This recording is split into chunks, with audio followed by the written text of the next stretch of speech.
that somebody would prevent me from entering the Senate. This is my office. Again, thank you.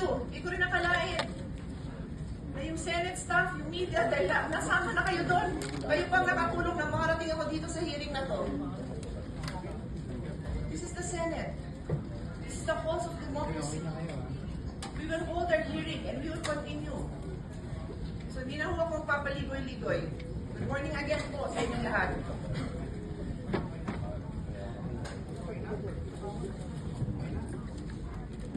Before I begin, I'd like to address a very important thing. Yesterday, a session was purportedly held by 12 senators, 12 po, in which committee assignments were declared vacant and chairmanship of this very committee, this committee on the Blue Ribbon, was allegedly replaced.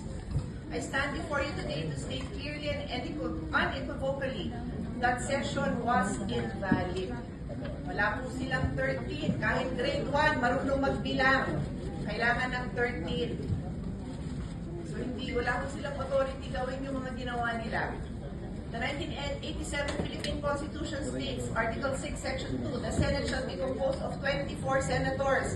May narinig po kayo 22? Wala, 24. Article 6, Section 16.2, a majority of each house shall constitute a quorum to do business. Rule 2, Section 2 of the Senate rule states, the officers of the Senate shall be elected by the majority vote of all its members. Majority vote is 13. When 12 senators convene and purportedly held session, how can that be valid?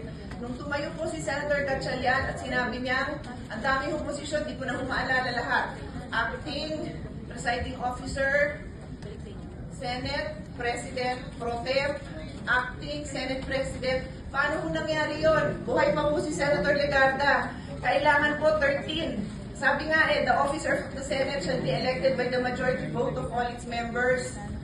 Buhay pa po si Senator Legarda, hindi pa po siya pinapalitan. Kaya hindi po pwedeng magkaroon ng another Senate President Pro Tem. I also say this for the sake of our staff na litong-lito na sa ginagawa ng mga kasamahan natin.